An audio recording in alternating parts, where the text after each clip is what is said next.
குழாயெல்லாம் அமைத்து main pipe அமைத்து அதே மாதிரி இங்கே இருக்கிற கழிவு நீரை அகற்றுவதற்கு அன்றைக்கு போர்க்கால அடிப்படை நம்முடைய மாநகராட்சியுடைய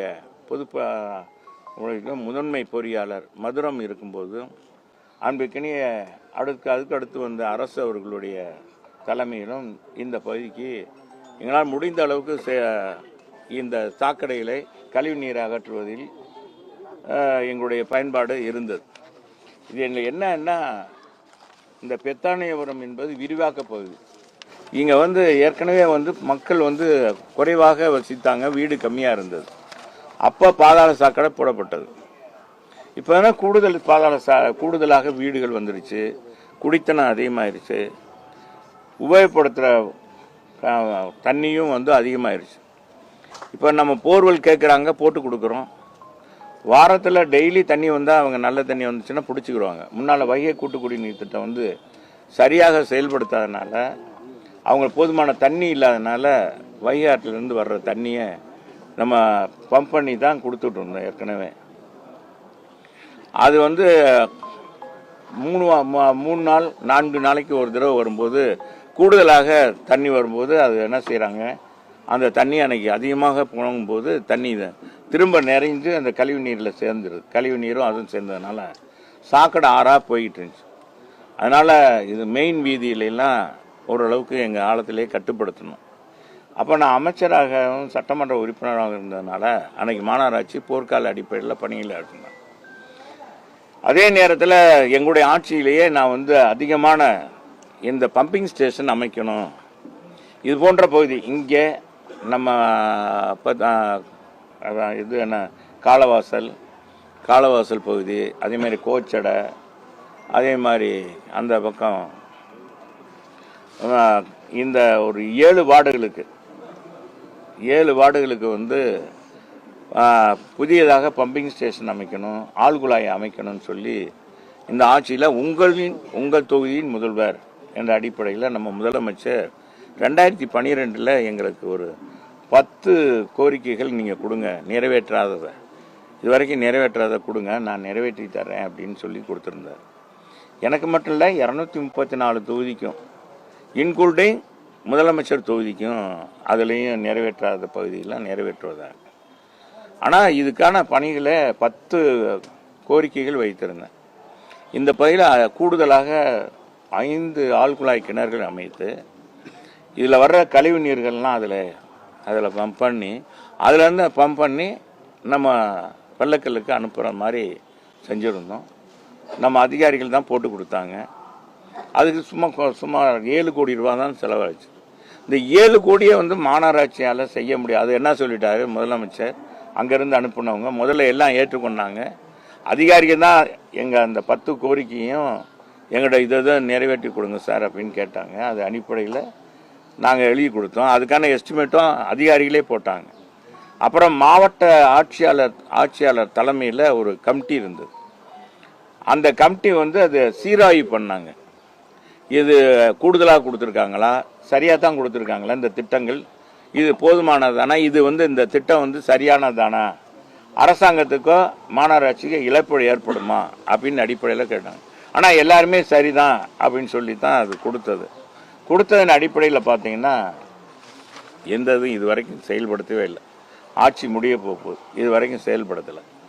இந்த நடராஜ நகரில் மட்டும் ஒரு மின்மயானம் கேட்டிருந்தேன். அது மட்டும் 2 கோடிக்கு சாங்ஷன் பண்ணி அது பணி தொடங்கப்பட்டது.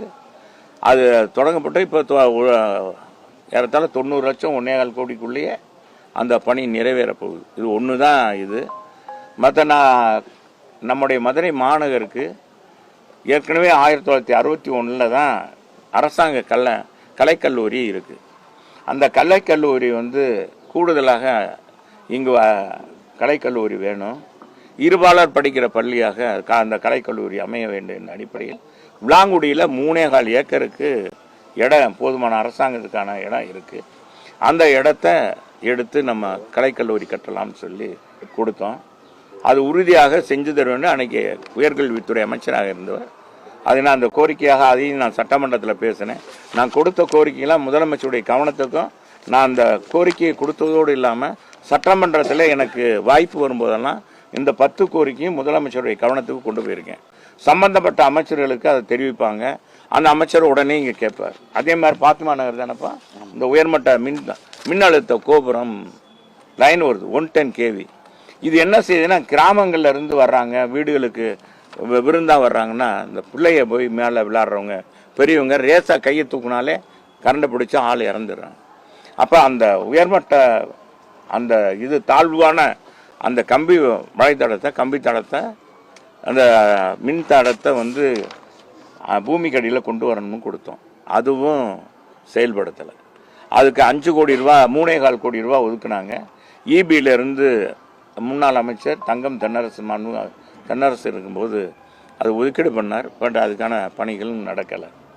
ஆக 10 கோரிக்கையில் 9 கோரிக்கை ஒரே ஒரு கோரிக்கையை தவிர 9 கோரிக்கை நிறைவேற்றப்படலை என்பதை தெரிவிக்கிறேன். ஆனால் நான் சட்டமன்ற உறுப்பினராக இங்கே தேர்ந்தெடுத்த பிறகு முதலாக காமராஜர் பாலத்தை விரிவாக்கம் பண்ணேன்.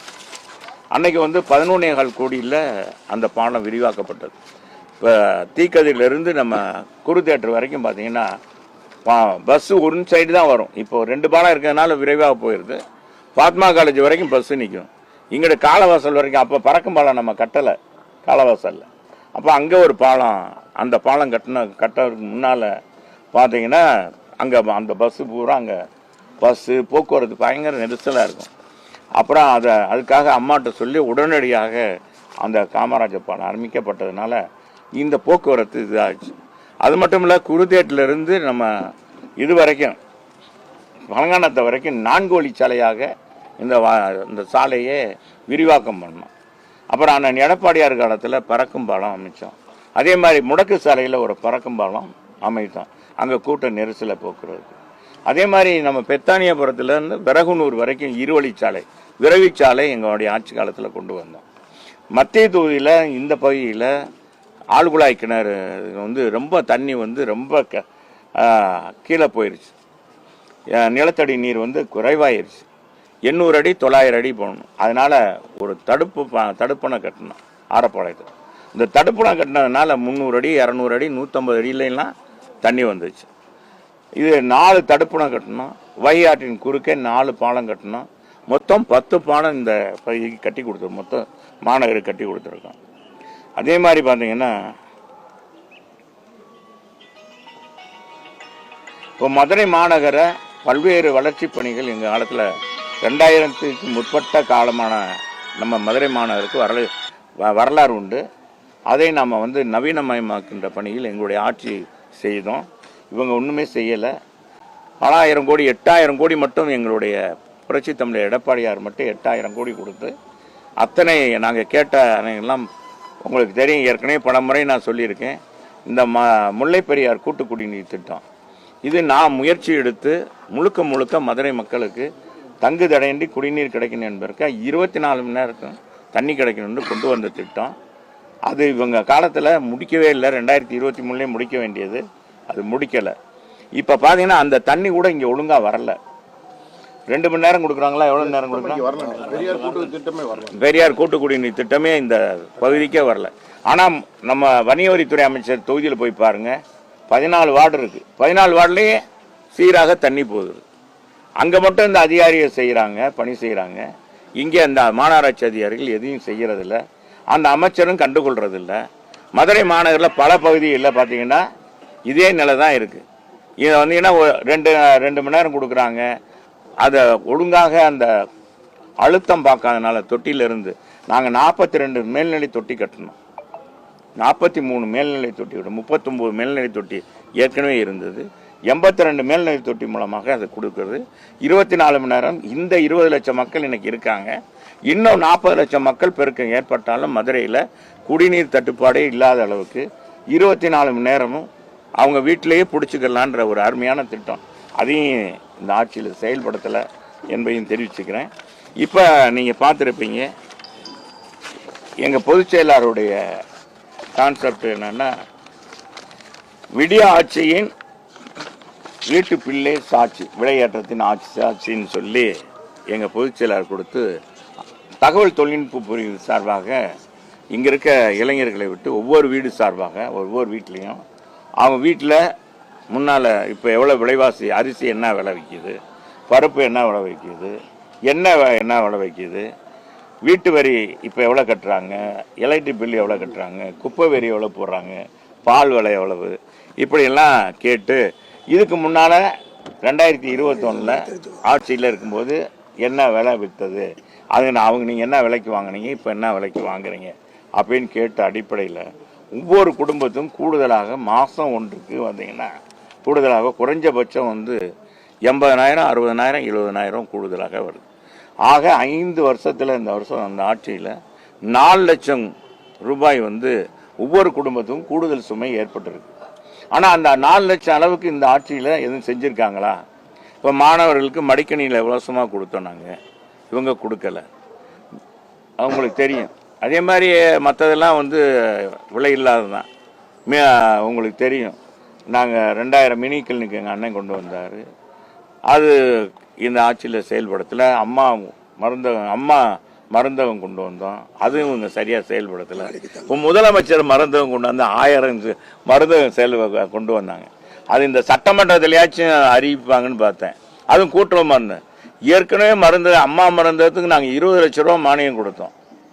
20 லட்ச ரூபா கொடுத்து அந்த மானியத்தை கொடுத்து அவங்களுக்கு ஏசி செஞ்சு எல்லாமே செஞ்சு நான் தான் அதனுடைய துறை அமைச்சர்.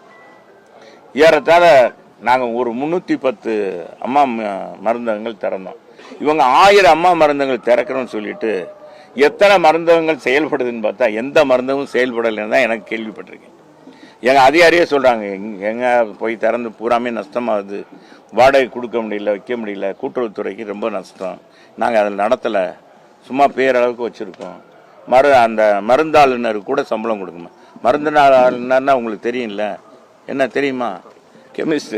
அவங்க பிஃபார்ம் முடித்தவங்க தான் அது கூட இந்த ஆட்சியில் சரியாக செயல்படுத்தலை என்பதை தெரிவிச்சுக்கிறேன். வேறு என்ன சொல்லுங்கள்? இப்போ ஒவ்வொரு தடவையும் இப்போ இன்னைக்கு பார்த்தீங்கன்னா முதலமைச்சர் அமைச்சர்களுக்கெல்லாம் அறிவுரை கொடுத்துருக்காரு, எப்படியாவது ஜெயிக்கணும் அப்படின்னு அடிப்படையில் இன்னைக்கு இருக்காங்க. ஆனால் மிகப்பெரிய அளவுக்கு மக்கள் ஒரு எதிர்ப்பாலேயே இந்த ஆட்சி சந்திச்சிருக்குது என்பதை தெரிவிச்சுக்கிறேன். நான் சொல்கிறேன், இந்த ரீதியாக ஏதாச்சும் கேள்வி கேட்குறேன்னா கேளுங்க. இது வேற எதுவும் சும்மா கட்சி ரீதியாக கட்சியை போய்கிட்டு அது இதுன்னு எல்லாம் பேசக்கூடாது. இந்த விலைவாசி ஏற்றம் இதை பற்றி ஏன்னா இன்னைக்கு விலைவாசி ஏற்றம், அரசாங்கத்துடைய குறைபாடுகள், இதை பற்றி தான் நம்ம இது பண்ணியிருக்கோம். அரசியலில் இதில் எல்லா விளையாட்டும் பார்க்கலாம். இப்போ அவங்க விளையாட்டம் இல்லை, நம்மளே அடிச்சு கொடுக்கறது.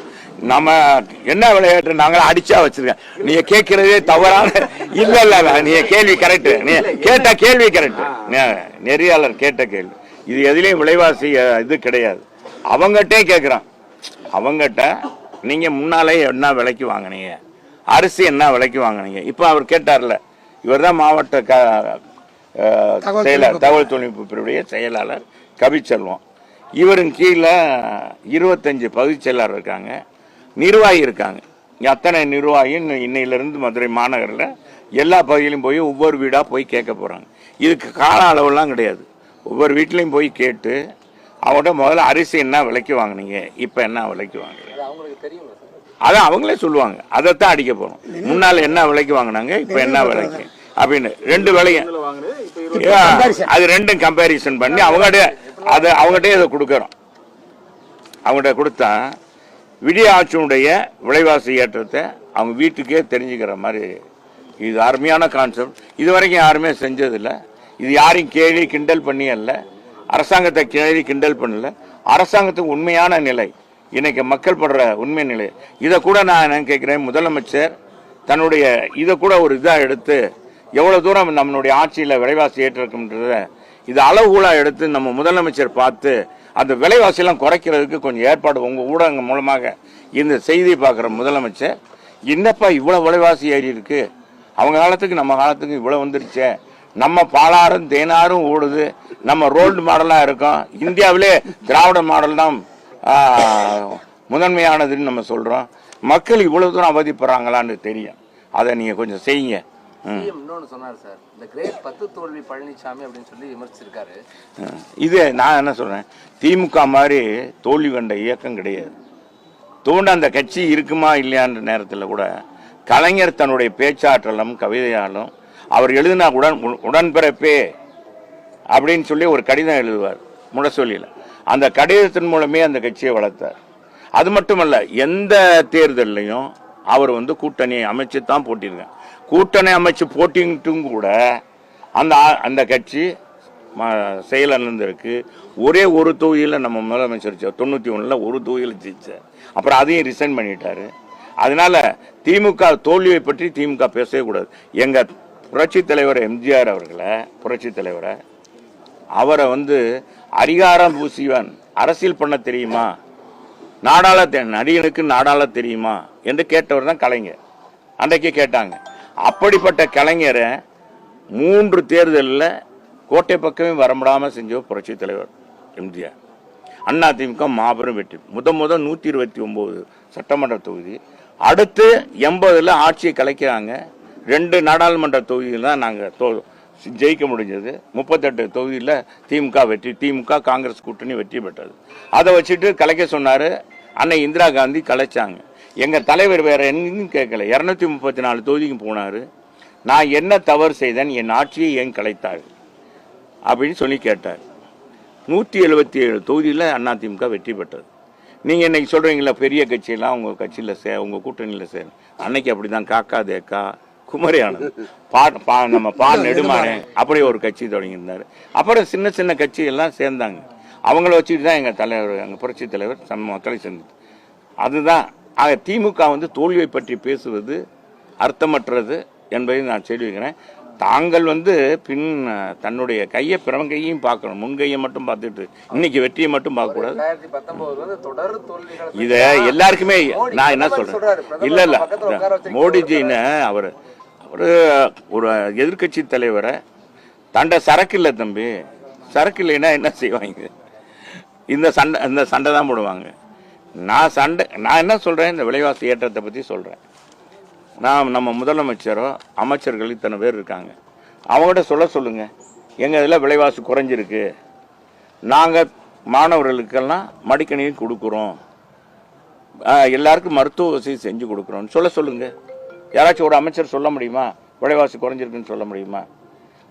எந்த அமைச்சரும் மதுரைக்கு நான் சொல்றேன் 10,000 கோடிக்கு எங்க இதில் 10 ஆண்டுகள் நான் அமைச்சராக இருந்தேன். 10,000 கோடிக்கு மேலே பணிகள் நடந்திருக்கு. ஒரு பணி சொல்லுங்க, குறிப்பிட்டு சொல்ற அளவுக்கு இந்த ஆட்சியில் நிறைவேற்றிருக்காங்களா? நீங்களே சொல்லுங்க, மதுரைக்கு என்ன செஞ்சிருக்காங்க? இப்ப 2 பாலத்தை சொல்லுவாங்க. இந்த 2 பாலமே எங்க காலத்திலேயே போடப்பட்டு எல்லாமே வரைபடம் எல்லாம் நிதி எல்லாம் ஒதுக்கி எல்லாம் காலி பண்ணி அது எல்லாமே எல்லாம் வச்சிருந்தோம். இவங்க போட்டாங்க, அவ்வளவுதான், வேற ஒன்றும் இல்லை. அதுவும் நாங்க கொண்டு வந்தது தான். புதுசா மதுரைக்கு எதுவுமே, நம்ம மதுரை 2 அமைச்சரை சொல்றேன், மற்ற அமைச்சர்களும் அவங்கவுங்க தொகுதி அந்தந்த மாவட்டம் தான் எனக்கு தெரியும். எந்த மாவட்டத்திலும் இன்னைக்கு மக்கள் மிகப்பெரிய கொந்தளிப்புல இருக்காங்க. நீங்க ஒண்ணு சொன்னீங்கல்ல, கலைஞர் எம்ஜிஆர் பார்த்து கேட்டா நடிகர் நாடாள முடியுமா அப்படின்னு. இப்ப அந்த வார்த்தையை தான் நீங்க விஜய் பார்த்து கேட்டுருக்கீங்க. நாங்க கேட்கலங்க, அவங்க எங்களை பற்றி தாக்குனாங்க. நான் என்ன சொல்றேன், யார் வேணாலும் வரலாம் பொது வாழ்க்கையில். நடிகராக இருந்தால் நாங்க என்ன சொல்றோம், நடிகராக இருந்தால் மக்கள் செல்வாக்கு பெற்றவர் யாராக இருந்தாலும் வர முடியும். ஆனா எங்க தலைவர் அந்த இயக்கத்துக்கு ஏன் கலைஞரை முத அவர் ஜெயிக்கிறதுக்கு காரணமா இருந்து எங்க தலைவர் போய் 53 வேலை பார்த்தவர். அதுக்கு அவர் துணைவியார் சாக பிழைக்க கிடக்குறாங்க, அது இறந்துட்டாங்க. அந்த நேரத்தில் கூட 10 மாதம் அவர் பணியாற்றிட்டு இருக்கும்போது அந்த மேடையில் பேசும்போது அவங்க முதல் மனைவி இறந்துடுறாங்க. செய்தியை கூட கேட்டு அவர் அதோட இறங்கி போகல. அன்னைக்கு இருந்த ப்ரோக்ராம்லாம் முடிச்சுட்டு தான் போய் சென்னைக்கு போனார். அப்படிப்பட்ட தலைவர், அவரை போய் அப்படி பேசினாங்க. இவர் எங்கே, நான் என்ன சொல்றேன், சகோதரர் விஜய் நாங்களா திட்டலை, நாங்க அவரை சொன்னோம். அவர் எங்களை திட்டும் போது நாங்க திட்டாம இருக்க முடியுமா? அவர் அறையிலே வந்துட்டு அரசியல் பண்ணா எப்படி முடியும்? எங்க தலைவர் பொது வாழ்க்கைக்கு வந்தாரு, எல்லா இடங்களுக்கும் போனாரு, வச்சாரு. அவர் போனாரா? அவர் போறாரா? வராரா? என்னங்க புது கான்செப்ட்? 41 பேரை இறந்தத அங்க கூப்பிட்டு சென்னைக்கு கூப்பிட்டு அவங்க துக்கம் விசாரிக்கிறது, இதெல்லாம் புதுசு இல்லையா? பொது வாழ்க்கையில வந்த பிறகு இது தவறுன்னு தான் சொல்றோம். நமக்கான வெற்றி வாய்ப்பு எப்படி இருக்கு? அதே போல பாஜக கூட்டம் நிறைய வந்துருது, பிரச்சனையா இருந்தானே வர மாட்டேன்னு சொல்றாங்க. ஏங்க மத்திய அரசு இருக்கு, மாநில அரசு இருக்கு, எதுக்கு இருக்காங்க? போலீஸ் எதுக்கு இருக்காங்க? அவர் வந்தான்னா அதாவது கம்பெனி இது தேர்தல் பிரச்சாரத்துக்கு வர்றது வருதுங்க. இந்த மாதிரி துக்க விசாரிங்கன்னா அதுக்கு தகுந்த மாதிரி போலீஸ் போடுவாங்க. போலீஸ் இவங்க மேல நம்பிக்கை இல்லையா? மத்திய போலீஸை வாங்குங்க, மத்திய போலீஸை வாங்கிட்டு போகலாம்ல. அதெல்லாம் இதை சொல்லக்கூடாது. அதுக்காக சொல்றேன். நான் அதுக்கே வரல. அவரை பத்தி விட்டாச்சு. அவர் எங்களை நேரத்தே சொல்லிட்டாங்க. அவங்க வாபஸ் வாங்கிட்டாங்க. எங்களை பத்தி பேசணும். அப்புறம் நாங்க எதுக்கு பேசணும்? நீங்க இந்த போட்டு வாங்குறதெல்லாம் இருக்கக்கூடாது. போட்டு வாங்குறதெல்லாம் இருக்கக்கூடாது. நீ இந்த ஊடகங்கள் தான் இங்கிட்டு சிண்டி முட்டி விட்டு உங்களுக்கு ஏதாச்சும் அந்த டிஆர்பி ரேட்டு கூடணும் அப்படின்னு நீங்க ஏதாச்சும் கேட்பீங்க. அது சொல்லுங்க. நான் இப்ப அதை விடுங்க. இப்ப நீங்க 2 பேர் தான் இருக்குன்றாரு சார். ஒன்னு திமுக இருக்கு, இல்ல நாங்க என்ன சொல்றோம்? எங்களுக்கு ஆள போறது அண்ணா திமுக, முதலமைச்சராக போற எடப்பாடியார். இன்னைக்கு எல்லாம் கருத்து கணிப்பு வந்துகிட்டு இருக்கு. எல்லாம் பார்த்தாலே தெரிஞ்சிடும். எல்லாருக்குமே தெரியும். கண்கட்ட பிறகு சில பேர் சூரிய நமஸ்காரம். நாங்க சொல்றோம்ப்பா, நல்லது தான் சொல்றோம். எங்க நண்பனாக இருந்தாலும் சரி, யாராக இருந்தாலும். இப்ப கூட நம்ம முதலமைச்சருக்கு நல்லது தான் சொல்றோம். பாருங்க, எங்க பொதுச் செயலாளர் யாராச்சும் இருந்தா இதெல்லாம் சொல்லுவாங்களா? பில்லை போட்டு காமிச்சு அந்த வீட்டு இல்ல இவ்வளவுலாம் விலைவாசி ஏறி இருக்கு, முதலமைச்சரே கவனிங்க அப்படின்னு ஒரு எதிர்கட்சி தலைவர் சொல்ற அளவுக்கு எவ்வளவு மனப்பான்மை படைச்சவர், எங்க நல்ல உயர்ந்த மனப்பான்மை படைச்சவர் எங்க எதிர்கட்சி தலைவர். இப்ப எங்க பொதுச் செயலாளர் புரட்சி தமிழர் எடப்பாடி. அதனாலதான் தமிழ் மக்கள் இன்னைக்கு அவரை முதலமைச்சராக்கணும்னு நினைக்கிறாங்க. சார், நான் ரெடி. அருமை என்ன எடப்பாடி பழனிசாமி என்னை சேர்த்துக்கு வரான்னு திரும்பவும் திரு ஓ பன்னீர்செல்வம், முன்னாள் முதலமைச்சர், உங்களுடைய முன்னாள் ஒருங்கிணைப்பாளர். சரி, இது நீ இது என்னன்னா ஊடுசால் ஓட்டுறாரு. நான் என்ன சொல்றேன்? நான் இதை பற்றி கேட்கிறேன். அவர் கேட்கறது யார்கிட்ட கேட்கணும்? நான் சொல்ற கேளுங்க. யார்கிட்ட கேட்கணும்? அவர் எப்படி கேட்கணும்? ஊடகம் மூலமா கேட்பாங்க, இன்னொருத்தர் மூலமா கேட்பாங்க. ஒரு கட்சியில சேர்த்துக்கிற இவர் கட்சியில இவரெல்லாம் ஒருங்கிணைப்பாளர் இருந்திருக்காரு, முதலமைச்சராக இருந்தது. இவர் கட்சியுடைய நிலைப்பாடு தெரியும். இன்னைக்கு இந்த மாதிரி ஊடகத்தில் பேசி தான் அவர் இப்படி ஆயிட்டார். இவர் மட்டும் இல்லை, இவர் கூட பின்னால இருக்காங்க பாருங்க, அவங்களையும் பாதிக்க விடுறாரு. நான் அண்ணன் பன்னீர்செல்வத்தை கேட்டுக்கிறேன், இந்த நாடகம்லாம் வேண்டாம். ஏன் மக்கள் பார்த்து சலிச்சு போயிட்டாங்க. கலைஞர் நடத்தாத நாடகமா? ஏங்க அவர் இன்னைக்கு முதலமைச்சர் செய்யாத நாடகமாங்க, ஒத்திகையாங்க, அவர் காட்டாத படமா இவர் புதுசா காமிக்க போறாரு. நீங்க அதெல்லாம் விடுங்க, மத்தது என்ன சொல்லுங்க. இத பத்தி சொல்றீங்களா? அதிமுக எளிதில் வெற்றி பெறக்கூடிய இடங்களை ஃபுல்லா பாஜக கேட்டு வற்புறுத்துவதாக ஒரு தகவல் வருது. அது உண்மையா சார்? அது உங்களுக்கு வந்திருக்கும், எங்களுக்கு எல்லாம் வரல. அவருக்கு வந்திருக்கு போல இருக்கு. அவர் அதனால அதை கேட்கிறார். இவருக்குன்னு தனியா மோடிஜி சொல்லி, அமித்ஷா சொல்லி, நயனாநாயகருக்கு என்ன சொல்லியிருக்குன்னு அது நேரம் இவருக்கு சொல்லிட்டாரு போல. ஏங்க நீங்க வேற இங்க பாஜக கூட்டம், அதிமுக கூட்டணி மாபெரும் வெற்றி பெற போகுதுன்னு சொல்ல போறாங்க. வெற்றி போகுதுன்னு மக்களே மிகப்பெரிய சுனாமி ஏற்பட்டிருக்கு தலைவரை. இந்த ஆட்சியை அகற்றணும்னு மக்கள் எதிர்ப்பு சுனாமி, இந்த ஆட்சியை அகற்றியே ஆக வேண்டும் அப்படின்னு அடிப்படையில் மக்கள் இன்னைக்கு முடிவு எடுத்துட்டாங்க. அதனால யார் எத்தனை பேர் கூட்டணியில் அதை சேர்ந்தாலும் சரி, திமுகவோட கூட்டணி வச்சாலும் சரி, அவங்கெல்லாம் அந்த சுனாமியில் அடிச்சு போயிடுவாங்க. அது உண்மை, அது உறுதி. சரி, போதும், வாங்க தலைவர், நாளைக்கு பேசுவோம். ஏப்பா இவ்வளவு பேசியிருக்கேன், இதுக்கே உங்களுக்கு அரை மணி நேரம் ஓடும். சரி,